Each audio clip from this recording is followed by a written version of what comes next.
మాట్లాడంలో ఉన్నారు, లేకపోతే వాళ్ళు ఖచ్చితంగా అన్ని చోట్లకు వచ్చారు. మనం రౌండ్ టేబుల్ సమావేశం కాబట్టి వాళ్ళని మనం పిలవలేదు.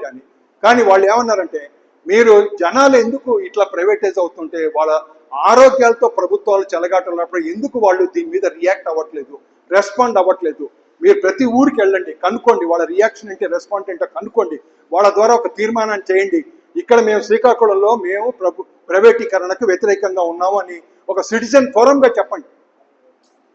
అందుకని అన్ని చోట్ల కాకినాడలో చేసాం, గుంటూరులో చేసాం, మొన్న 15వ తారీఖు నెల్లూరులో చేసాం, ఇప్పుడు రేపు 29వ తారీఖు మదనపల్లి చేస్తున్నాం. ఒక్కొక్క దగ్గర ఒక సిస్టమ్. మదనపల్లిలో గవర్నమెంట్ హాస్పిటల్లో ఇప్పుడు ఆ మెడికల్ కాలేజీకి అటాచ్ చేయాలంటున్నారు.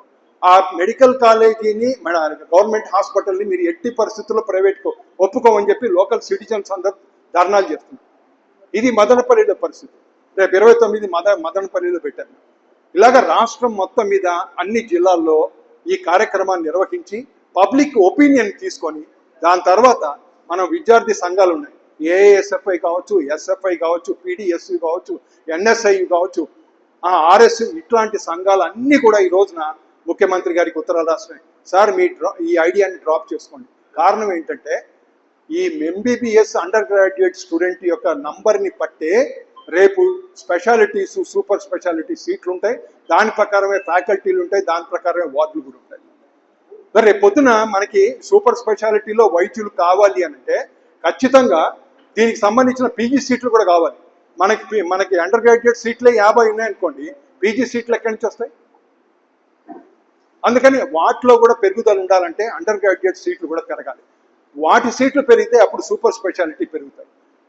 అందుకని ఈ రోజున వైద్య విద్యార్థులు కూడా దీన్ని యాక్సెప్ట్ చేయట్లేదు. చాలా చోట్ల వాళ్ళు కూడా రియాక్ట్ అవుతున్నారు, లేదు సార్ ఇది కరెక్ట్ కాదు.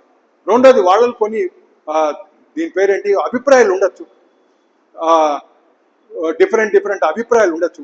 కానీ సెంట్రల్ పాయింట్ ఏంటంటే ఉన్నటువంటి వైద్యం కనుక ప్రైవేటీకరణ జరిగితే మటుకు అనేక రకాలైనటువంటి ప్రమాదాలు ఉన్నాయి. మెడికల్ కాలేజీలు ప్రైవేటీకరణ అంటే మీరు ప్రవహిస్తున్నటువంటి గంగోత్రిలో కనుక కలుషితం అయిపోతే మొత్తం ఎట్లా అయితే పాట్నా దగ్గరికి వచ్చి తర్వాత బీహార్ దగ్గరికి వచ్చి లహర్ సరాయ్కి, బేగుసరాయ్కి పోయిన తర్వాత ఎంత కల్ముషం అయిపోయి అవుతుందో, అదే రకంగా ఎప్పుడైతే మెడికల్ కాలేజీలు కనుక ఈ రకంగా కనుక అయితే మొత్తం సమాజంలో ఉన్నటువంటి వైద్యం ఎప్పుడైతే కార్పొరేటైజేషన్, ప్రైవేటైజేషన్ అవుతుందో సామాన్యుడికి వైద్యం అనేది అందుబాటులో ఉండదు.